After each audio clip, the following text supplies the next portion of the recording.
Allez, nouveauté pour vous, madame, monsieur, sur ce numéro immersion aujourd'hui dans l'univers d'une couturière styliste.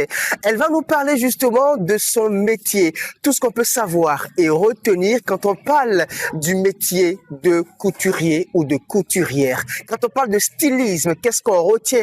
Quand vous nous voyez bien habillés, quand vous-même vous vous habillez, qu'est-ce qui s'opère derrière tout ça pour qu'on puisse avoir un très bon vêtement. Si vous êtes d'accord pour comprendre tout ceci, direction chez notre invitée, elle est couturière et styliste. On y va.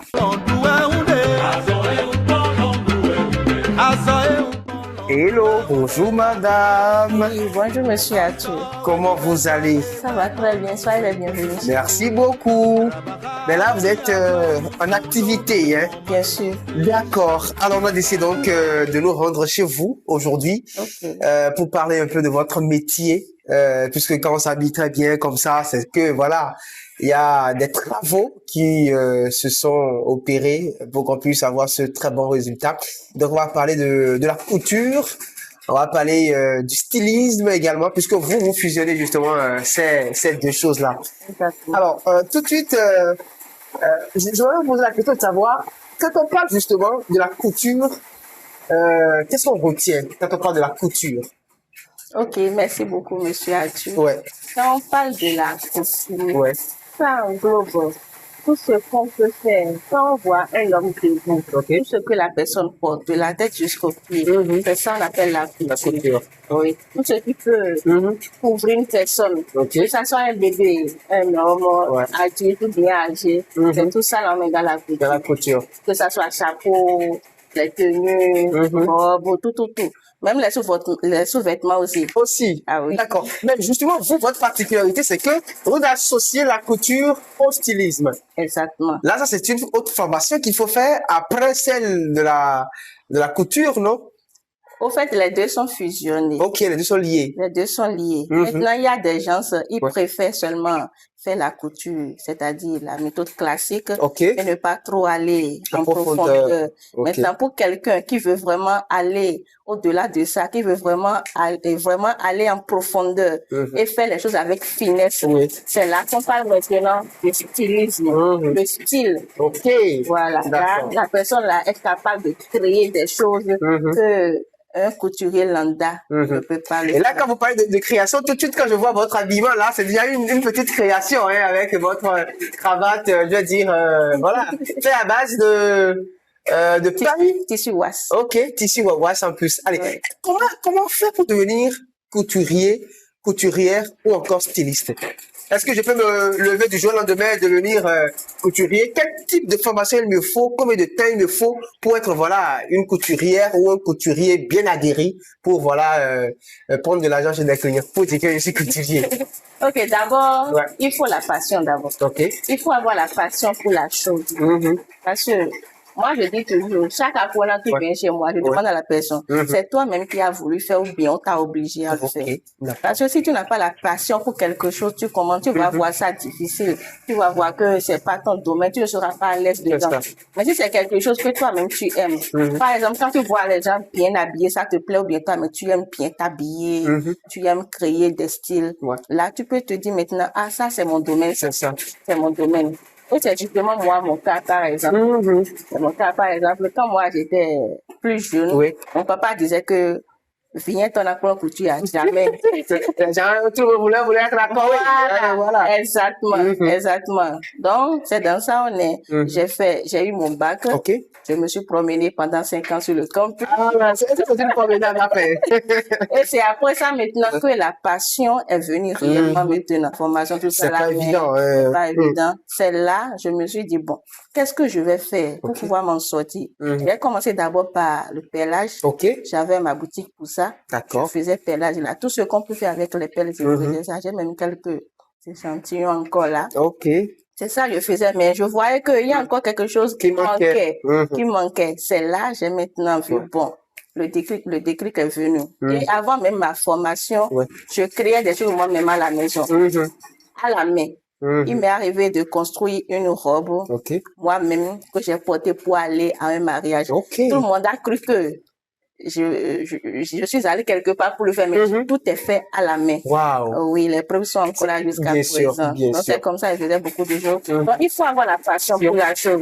Du coup, quand j'ai commencé ma formation, c'était plus difficile pour moi. J'ai fait seulement 6 mois de formation. Je suis allée au CQM, j'ai mon diplôme.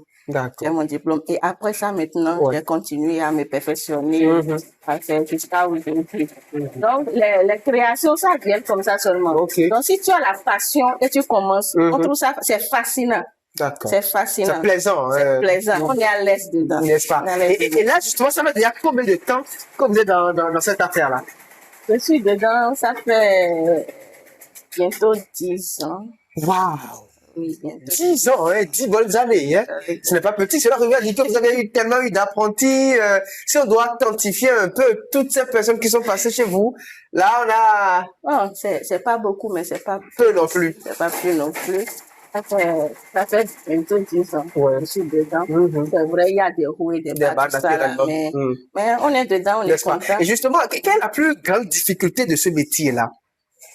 Bon, moi, je vais dire que ce que j'ai comme difficulté, c'est que très souvent, quand les gens ont des événements, ils viennent te voir pour te dire, j'ai vu tel modèle sur quelle saison, j'ai envie de coudre pour mon événement. Par exemple, les mariages et les dots, par exemple. Bien sûr. La personne te dit, j'ai vu tel modèle. Mais les modèles qu'ils proposent ne correspondent pas forcément à leur morphologie. C'est ça. Et chaque corps avec, voilà. Voilà. Quelqu'un qui a maintenant le ventre, qui n'a pas le derrière qu'il faut, ne peut pas dire maintenant, il va faire une robe droite. C'est pas possible. C'est pas possible. Donc, il faut quelque chose qui est vraiment un peu évasé en bas pour pouvoir cacher un peu de sûr. Ou à défaut, on le classe des faux bassins. Donc, c'est là la difficulté que moi, je peux dire que je rencontre souvent ça. Parce que c'est pas facile de leur faire comprendre que, vu ta morphologie, il faut faire telle chose, les gens ne sont pas d'accord. Et c'est que, parce que moi, je n'aime pas faire quelque chose et après on va dire qui t'a fait ça là. Je déteste trop ça. Donc, je fais tout possible pour les convaincre que c'est un peu moi. Et comment vous arrivez à les tchatcher pour leur faire comprendre la réalité, hein, de la douceur? Parce que c'est là, on fait appel à sa passion qu'on a eu dès le début. C'est ça. Donc, tu lui expliques pas à plus tu lui montres des photos, des exemples pour lui dire, tu vois ma chérie, tel modèle que tu as choisi là, tu vois ta morphologie, tu as une morphologie en O, en V ou bien en A. On lui explique ça avec des preuves à l'appui, quoi. Pour dire, regarde telle photo, telle personne a fait telle chose que tu es en train de dire, regarde ce que ça a donné sur elle. C'est pas joli à voir. On essaie de l'expliquer ça. Et je peux sortir des tas de photos, des tas d'exemples et leur montrer ça. C'est pas facile, mais très souvent, on arrive à les convaincre. Est-ce que vous cousez également pour les hommes ou bien uniquement pour les femmes? Oui. Donc, c'est hommes et femmes. C'est les deux, on fait ici. Est-ce que c'est facile justement de faire ces deux formations-là? C'est très facile quand pour une femme surtout, parce qu'une femme qui coupe pour un homme, c'est pas évident. C'est très facile. C'est très facile. Si tu as la volonté, vraiment, c'est très facile. Moi, je trouve même pour les hommes plus facile que pour les femmes, n'est-ce pas? Pour les femmes. Parce que les hommes, maintenant, il n'y a pas trop de modèles pour les hommes. C'est nous, les femmes, on est en train de critiquer. Celle-ci, elle a des bassins, elle n'a pas les fesses, elle a des seins. Donc, pour les hommes, c'est très facile de créer des choses pour les hommes. D'accord. On a parlé des difficultés, mais on parlera également des avantages de ce métier. Ah oui. Et quels sont justement les avantages de ce métier? Bon, ce métier, c'est un métier vraiment fascinant, comme je l'ai dit. Quand moi, je suis en train de coudre, c'est que je n'ai plus de soucis. N'est-ce pas? Je suis très contente. Vous travaillez en étant heureux, hein? Voilà. Donc, la création, c'est quelque chose qui est fascinant pour moi. Créer des modèles. Je peux être là maintenant, l'inspiration me vient, je me mets à créer. Et puis, c'est vraiment fascinant pour moi. Donc, à part ça, quand tu veux aller quelque part, tu construis toi-même ton modèle, tu vas quelque part, tout le monde dit waouh. C'est ça. D'accord. Et c'est une fierté pour soi. On se dit, ah, c'est ma propre création, ça. C'est ça. Ou bien, par exemple, si tu habilles quelqu'un pour un événement, un mariage, un autre, par exemple, et le jour-là, tu vois la personne dans sa tenue, on est fier, on est content. D'accord. On est content, même si ce qu'il faut gagner dedans n'est pas... J'en venais. Est-ce que ce métier nourrit son homme? Est-ce que, voilà, est-ce qu'on peut avoir des étages avec cette affaire-là?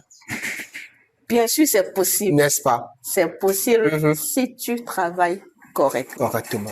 C'est possible. Parce que moi, je dis toujours quelque chose à mes apprenants. C'est vrai, aujourd'hui, il y a beaucoup qui font la couture, il y a des écoles partout. Bien sûr. Mais je dis toujours à mes apprentis, si tu fais quelque chose là, fais ça avec amour. C'est ça. Fais ça avec soin. Comme ça, quand la personne porte pour toi et porte pour une autre personne, la personne voit en même temps la différence qui est dedans. Si tu fais quelque chose avec soin, et la personne voit que c'est sans retour, c'est sans imperfection, la personne va revenir toujours. N'est-ce pas? Mais si tu le fais, bon, tu dis, bon, il n'a pas bien payé, bon, je fais quelque chose seulement. Non, c'est ton travail que tu es en train de mettre en ruine comme ça. N'est-ce pas? Parce que il faut faire la chose. Et c'est ce que je dis à mes clients. Ils viennent de cette telle chose, j'ai dit non, ça ne peut pas aller. Maintenant, si moi-même je décide de t'aider, je vais t'aider, mais dis que, à cause du montant que tu as donné, je vais faire quelque chose qui est en dessous de mes capacités. Non. N'est-ce pas? Je suis en train de détruire moi-même mon image comme ça. Parce que quand il va forcer ça ailleurs, il ne va plus dire là-bas que c'est telle personne, bien sûr, que c'est à cause de lui-même. Mais non, il va dire que c'est pas la couturière qui ne sait rien faire là qui m'a fait ça. C'est ça. Donc moi, je refuse catégoriquement ça. Je te fais exactement comme je sais le faire. Et c'est comme ça. Et quel justement conseil vous avez à donner à toutes ces personnes qui sont dans ce métier ou encore à ces personnes qui ont envie justement d'entrer dans ce métier-là, pour le stylisme? Je les encourage. Je les encourage d'abord à y aller. Je les encourage. C'est vrai, c'est quelque chose de vraiment fascinant. Mais comme je l'ai dit au début, il faut avoir la passion. C'est ça, il faut être passionné. Il faut être passionné. Si tu n'es pas passionné par la mode, il ne faut pas mettre ta tête dedans. Parce que chacun d'entre nous, on est meilleur quelque part. C'est ça. On est meilleur quelque part. Donc, il faut vraiment chercher à savoir où est moi, ma vocation. C'est ça. Si tu détermines cela et tu rentres dedans, tu te donnes à fond pour y arriver. Donc, je les conseille de le faire et de le faire qu'avec amour, avec joie. Ils vont trouver pour eux. N'est-ce pas? C'est pas mal. Cette salle-là est inclue dans une école. Exactement. Exactement. L'atelier de formation de l'école Monsieur Mercure de Marion Priscilla. D'accord. Maintenant, ici, là où on est ici, là, c'est l'atelier pour la formation professionnelle. Voilà. Donc, quelqu'un qui n'a même pas fréquenté peut venir ici et faire sa formation. C'est passionnant. En tout cas, merci beaucoup à vous, dame Frédis. C'est Dognon. Dognon, Frédis, voilà. Et pouce Boyon. Vous avez l'extrait de Yo-Yo. Je rappelle que vous êtes couturière, styliste. Merci beaucoup à vous. Qu'est-ce que vous avez à dire pour qu'on puisse finir avec cet entretien avec vous par rapport à votre métier de ce jour? Ok, je vous remercie d'abord. C'est moi. Merci beaucoup pour avoir pensé à nous. Merci pour je vais dire, ce que vous êtes en train de faire là, c'est vraiment bon. Ça va pouvoir aider ceux qui sont à la maison et qui hésitent encore. Donc, je vous encourage à continuer. Merci. Et j'encourage aussi mes frères et sœurs qui sont à la maison, qui se disent, j'ai fréquenté, j'ai tel diplôme, je ne veux pas m'humilier, non. Non, il n'y a pas de sommetier. N'est-ce pas? Non, il n'y a pas de sommetier. Je les encourage à se lancer dans quelque chose. N'est-ce pas? Et ça ira par la grâce de Dieu. La grâce de Dieu. Mais voilà, merci beaucoup à vous, Madame Frédis. Merci beaucoup pour l'accueil assez chaleureux.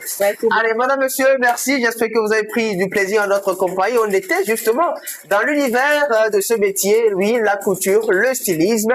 À la prochaine pour un autre métier beaucoup plus inspirant. Allez, au revoir. Azo when you better